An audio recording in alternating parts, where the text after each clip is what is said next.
répondre à vos questions que vous m'avez posées sur Facebook et Instagram. J'ai choisi de le faire de façon hyper rapide, en express, comme ça il n'y a pas trop de questions et ça permet que la vidéo ne dure pas trop longtemps. Mais si ce type de petite vidéo vous plaît, dites-le moi et j'en referai plus régulièrement. Donc on y va.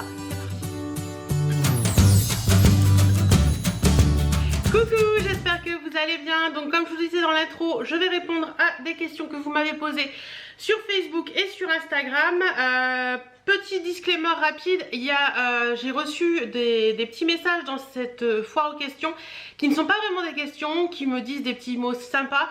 Donc je ne vais pas les citer dans cette vidéo, mais je vous enverrai un petit message tout à l'heure. Alors, première question de Camille TRGHR. Est-ce que tu aimerais un deuxième chien pour que Birdie ait un frère ou une sœur? Bisous. Alors Camille, on aimerait bien avoir un deuxième chien. Ce serait sympa que Birdie ait un petit copain avec qui jouer, une petite copine. Ce serait plus une petite copine, je pense d'ailleurs. Mais ça décuple tout, c'est-à-dire que ça décuple les frais vétérinaires, ça décuple les frais croquettes, ça décuple les soucis quand on veut louer une maison parce que certains propriétaires n'acceptent pas deux chiens. Donc sincèrement, on aurait l'envie éventuellement, mais on se met des barrières là-dessus parce que c'est beaucoup de contraintes. Voilà, tout simplement, c'est beaucoup de contraintes. On n'a pas envie de se donner des contraintes supplémentaires. Pas que Birdie nous apporte des contraintes, on adore notre chien, pour nous c'est important d'avoir un chien dans nos vies, mais voilà, on n'a pas forcément envie. Et puis Birdie a des copains et des copines. Il y a la chienne de mes parents et puis il y a les chiens des amis également, et voilà. Birdie côtoie d'autres chiens, pour la sociabilité c'est bien aussi que votre chien côtoie d'autres chiens, mais pour nous un chien c'est largement suffisant. Ensuite, c'est remonté, attendez je retrouve là. Déco by Web me demande quel est ton Vinted. Alors tout simplement mon Vinted c'est Hélène LC. Le lien de mon Vinted est toujours en barre d'infos. Je vous le remettrai un peu plus haut pour que vous le voyez mieux. Mais mon lien de mon Vinted est toujours en barre d'infos. N'hésitez pas à aller voir. Ensuite. Marjorie Zag me dit: tu aimerais avoir un chat? Alors non, que ce soit mon mari ou moi on n'est pas trop chat. Je les aime chez les autres, j'adore voir les chats, je trouve ça très joli, mais je n'aime pas trop l'indépendance d'un chat. Donc voilà, je suis pas chat tout simplement. Je pense qu'il y a des gens qui sont chiens, des gens qui sont chats, et moi je suis plus chien que chat, donc non, les chats c'est pas trop mon trip. Ensuite, Perrine B Kiwi, ancienne abonnée Perrine. On se suit depuis très longtemps. Elle me dit: préférerais-tu avoir moins d'abonnés et moins de critiques, ou plus d'abonnés mais plus de critiques? Grande question ça, Perrine. Clairement je dirais moins d'abonnés et moins de critiques, surtout en ce moment où c'est un peu compliqué. Comme je vous l'ai déjà dit, c'est la période estivale, que ce soit juillet, août ou décembre sur YouTube, c'est toujours la galère. Au niveau youtubeuse, au niveau influenceuse, même sur Instagram, on s'en prend plein la tête. C'est la période qui veut ça, mais sincèrement, à choisir, je préférerais avoir moins d'abonnés et moins de critiques plutôt que de devoir gérer toutes les critiques constamment.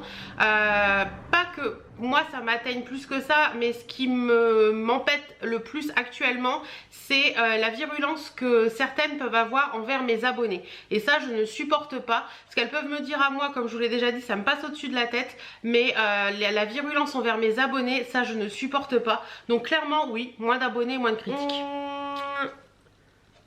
Sousoukri me dit: coucou Hélène, quel est ton budget mensuel pour tes achats de vêtements et accessoires? Alors, je dois t'avouer que je me suis jamais réellement posé la question, mais je dirais entre 100 et 200 euros par mois, à peu près, selon les mois. Voilà. Si on fait une moyenne sur l'année, je dirais entre 100 et 200 euros par mois. Voilà. Bon.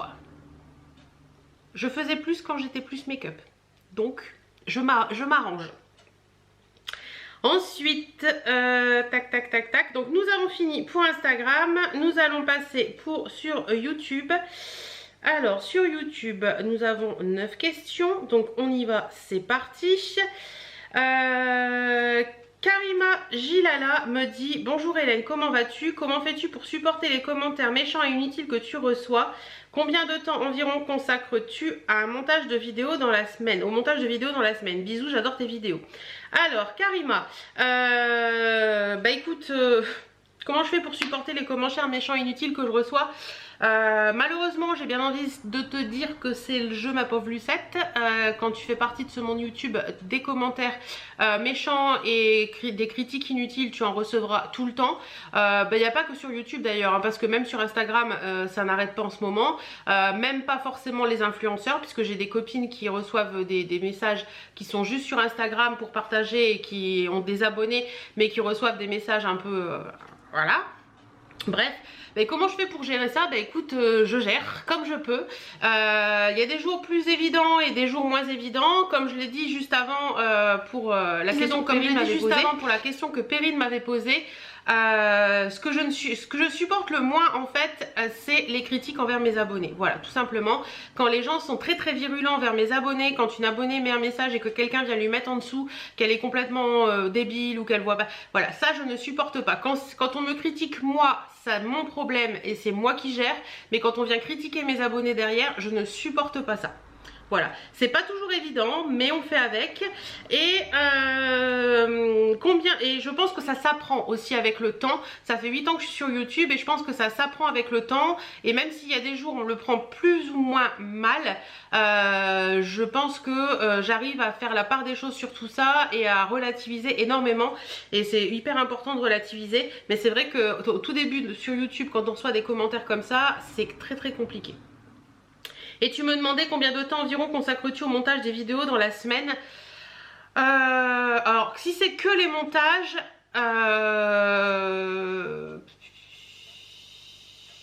une bonne dizaine d'heures. Allez, on va faire un tout global. Je dirais pour YouTube en général, pour mes réseaux, etc.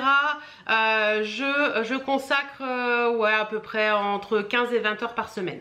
Voilà. Voilà pour les questions de Karima. Ensuite, Cocotier me dit, oula, la question est très longue. Coucou Hélène, j'ai regardé toutes tes vidéos depuis ton lancement et sincèrement, tu as beaucoup changé. Ta façon de te maquiller a changé et au niveau vestimentaire, tu es encore plus coquette et on aime ça. J'aimerais savoir comment as-tu appréhendé l'idée de voir ton corps et ton apparence changer. Lorsque l'on perd beaucoup de poids, on dit qu'il est parfois difficile de se reconnaître, de se retrouver tant les changements sont importants et qu'il est donc nécessaire de réapprivoiser ce nouveau corps. Es-tu passée par cette remise en question, Hélène? En tout cas, tes vidéos me font du bien et ta positive attitude est bienveillante. Bisous et ne perds pas ton temps à te justifier face à des propos malveillants. Le mieux est de ne pas y répondre. Alors, très bonne question parce que c'est un thème que j'avais envie d'aborder avec vous. Parce qu'il y a des petites choses qui commencent à arriver dans ma vie qui me dérangent un petit peu. Donc...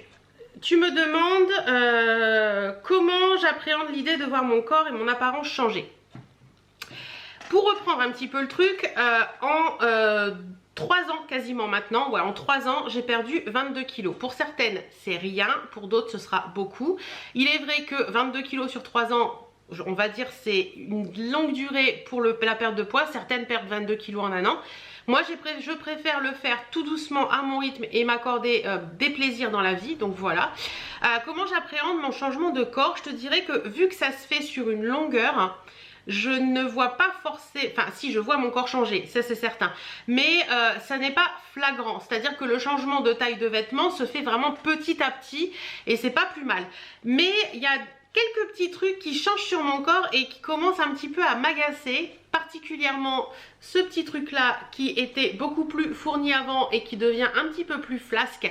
Et ça a tendance, je n'ai jamais, mais au grand jamais, été quelqu'un de complexé par mes bras. Je commence à être quelqu'un, et je vous avouerai que je commence à être quelqu'un qui commence à être complexé du dessous de bras. Audrey, si tu passes par là, Audrey c'est ma meilleure amie, elle me comprendra, et qui a toujours été complexée des dessous de bras et moi jamais, je commence à comprendre ton souci. Je dirais que voilà, c'est une partie de mon bras qui était très bien, que j'aimais, que ça me dérangeait pas du tout, et là avec le temps, avec la perte de poids, ça commence à tomber un peu, et l'effet aile de chauve-souris comme ça, j'aime pas trop. Pareil au niveau des cuisses, au niveau du haut des cuisses, j'ai le haut des cuisses qui commence à, enfin qui fait une forme qui me plaît pas. Alors certes, je sais pertinemment que le sport me rendra un petit peu plus ferme à ces endroits-là. Donc il faut clairement que je me remette au sport. Mais il faut que je trouve la motivation. Tout est là quoi. C'est la motivation. Mais la motivation pour le sport, elle ne revient pas très vite. Donc oui, je passe en ce moment, je suis pas passée encore par cette remise en question, mais je passe en ce moment par cette remise en question qui m'agace un petit peu parce que ce n'est pas ma façon de faire d'habitude. Donc voilà. Ensuite, Caro Coco me dit: bonjour Hélène, tout d'abord félicitations pour tes vidéos qui sont tout aussi intéressantes les unes que les autres. Même si je ne suis pas curve, donc grande taille pour celles qui ne manierait pas bien l'anglais. LOL, je m'inspire de tes looks et de tes hauls qui sont géniaux. Dis-moi, est-ce que tu es suivi niveau nutrition par une diététicienne ou un coach ou ton médecin traitant ou spécialiste? Félicitations pour ta perte de poids. Donc, on va déjà commencer par ça et après on continuera. Bah écoute, non, je ne suis pas suivie ni par un diététicien ni par un coach. Par contre, je fais des bilans avec mon médecin traitant assez régulièrement pour voir si tout va bien. Tout va bien de ce côté-là, donc pas de souci. Et voilà, je fais juste attention à ce que je mange en rééquilibrant et tout ça, mais je ne suis pas suivie du tout. Et j'ai déjà testé d'être suivie plusieurs fois quand j'étais plus jeune parce que j'ai toujours eu des problèmes de poids pendant toute ma vie. Mais à chaque fois c'est tellement frustrant pour moi d'être suivie, de devoir tout noter ou des choses comme ça que je laisse tomber parce que ça me gonfle. Donc personnellement le suivi pour moi ne marche pas. Ensuite tu me dis un tout autre sujet, pourquoi avoir choisi un boxer? Lol, c'est juste de la curiosité car j'ai moi-même un beau box adorable de 5 ans, lol. Mais j'avoue qu'ils ont un physique particulier que tout le monde n'aime pas. A très vite Hélène dans de nouvelles vidéos. Alors, le choix du boxer c'est un peu spécial. C'est-à-dire qu'avant nous avions un Rottweiler qu'on adorait avec mon chéri. C'est une race qu'on adore, c'est des très très gros nounours. Mais comme vous le savez, le Rottweiler fait partie des chiens en catégorie 2. Donc on a l'obligation de les déclarer en mairie et l'obligation de passer également une visite chez un vétérinaire pour savoir si le chien est apte à être chien. En gros c'est ça. Et qu'il est normal, qu'il est bien sociabilisé, etc. etc. Et c'est vrai que c'est beaucoup de contraintes. Le fait également de devoir lui faire porter une muselière, c'est beaucoup de contraintes. Et quand on a perdu Utah, on a choisi d'avoir une autre race de chien. À la base, moi je voulais un beagle et c'est vrai, ou un beagle, je sais pas comment vous dites, mais c'est vrai que quand on s'est renseigné sur la race, on a vu que c'était des races qui étaient chiens de meute, qu'il en fallait un seul, c'est compliqué, que c'était un chien qu'il fallait faire beaucoup travailler, qu'il fallait faire beaucoup bouger parce que c'est des chiens qui sont très énergiques, ou alors si c'est des chiens qui bougent pas trop, c'est des chiens qui vont avoir tendance à grossir. Donc on a dit c'est pas trop le chien qui peut nous correspondre, et en cherchant un petit peu on est tombé sur la race du boxer qui nous correspondait aussi bien à moi qu'à mon chéri. On adorait sa bouille. Oui, il a une bouille particulièrement, voilà, vous le voyez avec Birdie avec ses grandes babines et tout, moi j'adore. C'est un chien qui est vraiment adorable et on a appris à découvrir le boxer avec Happy, le premier boxer qu'on a eu, comme vous le savez, qui est décédé. Elle avait 2 ans et demi et là Birdie ça va faire elle aura 6 ans en septembre, donc ça va faire bientôt 6 ans qu'elle est avec nous. Et sincèrement c'est une race qu'on adore. C'est une race qui est magnifique, c'est une race qui est sportive, c'est une race qui aime bouger, c'est une race qui aime aussi être cocooning, c'est une race qui adore vous faire des bisous, qui adore vous faire des câlins. C'est une race qui est très proche de ses maîtres et c'est franchement une race qui est au top. Ma maman pareil adore ce chien, même si elle est plus golden retriever, mais elle adore ce chien parce qu'elle trouve que c'est vraiment sympa. Voilà, c'est une race de chien qu'on adore, c'est une race de chien qui est pas trop grosse, qui est pas trop petite, qui est bien dans la moyenne, et franchement le boxer c'est un amour de chien. Voilà.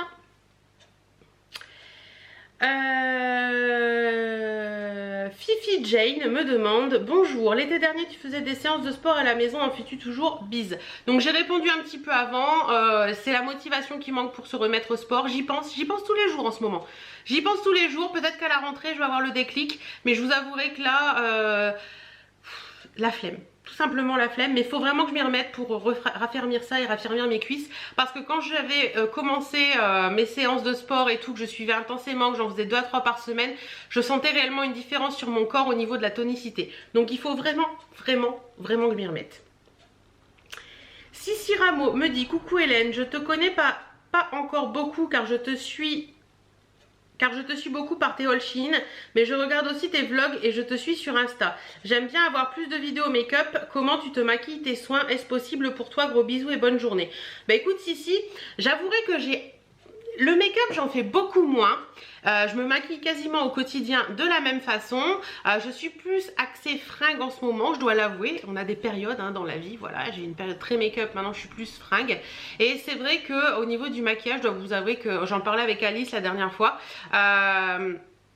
je n'utilise quasiment plus que 2 palettes et je fais quasiment le même maquillage au quotidien. Donc c'est vrai que vous faire des vidéos make-up, j'en fais de moins en moins parce que c'est pas quelque chose que je pense à faire. Mais c'est vrai que les vidéos make-up blabla, je devrais vous en faire plus parce que vous les aimez bien pour certaines. Et les soins, bah, c'est pareil, j'en fais de temps en temps. Mais comme quand je commence un soin, je le finis, bah, ça dure sur la longueur. Et c'est vrai que j'en fais beaucoup moins aussi pour ça. Parce que j'ai pas le... Voilà, je ne vais pas en tester 50 à la fois. Donc forcément, les vidéos, il y en a moins. Shiny Angel me demande: coucou Hélène, tout d'abord je t'adore et quelle est ta passion? Ma passion, je dirais les fringues et YouTube et les voitures et la R32, la Golf R32 plus particulièrement. Voilà, j'adore les fringues, j'adore m'habiller, j'adore associer des pièces. Le soir en général quand je me couche, je pense à ce que je vais mettre le lendemain. Voilà, c'est quelque chose pour moi qui a toujours été là présent, puisque j'avais un blog il y a quelques années qui traitait aussi de fringues où je montrais mes tenues, etc. D'ailleurs, si ça vous intéresse, je vous remettrai le lien de ce blog en barre d'infos. Je crois qu'il existe encore, il faudra que j'aille voir. S'il existe encore, je vous le mets en barre d'infos si vous voulez aller voir un petit peu comment j'étais il y a 10 ans. Et voilà, donc ça c'est quelque chose, je ne sais plus où j'en étais du coup parce que j'ai dû couper et remettre la vidéo. Les passions. Oui, donc les fringues pour moi c'est une grande passion. Les fringues, les accessoires, les bijoux, tout ça c'est vraiment quelque chose pour moi que j'aime beaucoup. YouTube, parce que voilà, faire les vidéos, monter les vidéos, tout ça c'est quelque chose que j'aime beaucoup également. Le partage avec les abonnés, que ce soit ici ou sur Instagram, j'aime beaucoup aussi. Et bien sûr ma voiture, la Golf R32, qui pour moi est, voilà, c'est difficile de comprendre pour certaines femmes qu'une femme aime la voiture, mais moi j'adore ça. Donc voilà. Anne Gardet me demande: bonjour Hélène, tu fais quoi pour avoir perdu du poids? Tout simplement, je fais attention à mon alimentation, c'est-à-dire que je privilégie beaucoup plus qu'avant le fait de diversifier l'alimentation, c'est-à-dire pas faire que des féculents, mais faire des féculents et des légumes. Ça passe par plein de petites astuces. Vous pouvez faire des pâtes en rajoutant des légumes dedans, vous pouvez faire du riz en rajoutant des légumes dedans, enfin voilà. Faites des féculents parce qu'il en faut, mais ajoutez un légume. Ça passe aussi par le fait de grignoter différemment, parce que le grignotage, j'arrive pas trop à m'en défaire, mais je grignote différemment, privilégier les amandes, les fruits, les compotes, plutôt que les gâteaux ou les barres chocolatées ou ces choses-là. Évitez tout ce qui est boisson, soda. Évitez tout ce qui est soda trop sucré, etc. Même si mon verre de Lip Tonic le midi, je vous avouerai que l'été j'ai du mal à m'en passer, autant l'hiver je m'en... Voilà, mais l'été j'ai du mal à m'en passer. Voilà, tout ce qui est boisson aussi pétillante, évitez tout ce qui est boisson pétillante parce que ça fait gonfler le ventre et ça aide pas non plus. Donc voilà, et faire très attention au quotidien, mais se permettre aussi des moments de relâche où on profite de la vie avec les amis. On peut aller au resto, quoique les restos en ce moment c'est un peu plus compliqué, mais on peut faire des soirées à la maison ou des repas à la maison avec des amis où on peut boire un verre de vin, où on peut se faire un petit gâteau, ou même l'après-midi avec chérie on peut aller manger une crêpe ou une gaufre ou des choses comme ça, où on peut se faire des crêpes et des gaufres aussi à la maison. Mais il faut faire attention, il faut savoir un petit peu doser entre le faire plaisir et le je fais attention. Et c'est vrai que depuis que je fais ça et que j'arrive à gérer un peu ça, et ben forcément la perte de poids se fait, même si elle est très longue sur moi par rapport à comment je la fais, elle se fait quand même. Lalia Mokfi me dit: bonjour Hélène, j'aurais voulu savoir quels sont tes produits que tu utilises pour te démaquiller. Bonne journée ensoleillée, bisous de Belgique. Alors pour me démaquiller en ce moment, j'utilise de l'huile démaquillante de la marque Nivea que j'adore. Franchement cette huile démaquillante je l'aime beaucoup. Alors j'ai celle pour les peaux sensibles, celle pour les peaux normales que j'alterne, et là j'ai pris celle pour les peaux sèches pour cet été parce que l'été j'ai toujours la peau un peu plus sèche. Mais franchement l'huile démaquillante, une lingette lavable et roule ma poule, on est tranquille. On met un petit peu d'huile démaquillante dans ses mains, on passe, on les mouille, on passe, et après on passe la lingette démaquillante et c'est fait. Donc voilà, c'est comme ça que je me démaquille. Edith Delabre me dit: coucou Hélène, où en es-tu de ton rééquilibrage alimentaire? Au vu de tes essayages, j'ai l'impression que tu as perdu du poids. À bientôt. Bah écoute, je dirais que je dois perdre approximativement 200 grammes, allez, 200 à 500 grammes par mois. Donc c'est pas beaucoup, certes, mais ça dure sur la longueur et je tiens ça.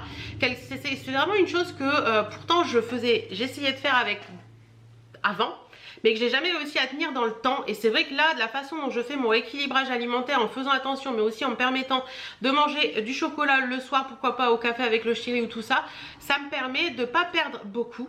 Certes, j'aimerais perdre plus, mais ça me permet de ne pas perdre beaucoup, mais de perdre sur la longueur et de maintenir cette perte sur la longueur.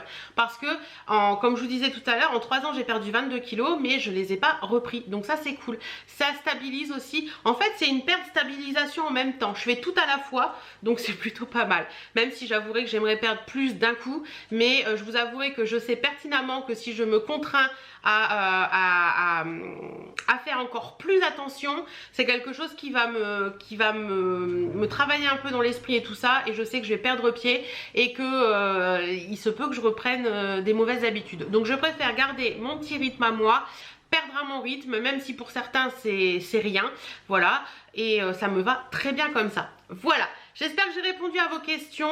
Si vous en avez d'autres, n'hésitez pas à les poser, pourquoi pas, sous cette vidéo. Je referai une vidéo, je pense fin août ou début septembre, pour répondre à celle-ci. En attendant, je vous fais plein de bisous et je vous dis à très bientôt dans une prochaine vidéo.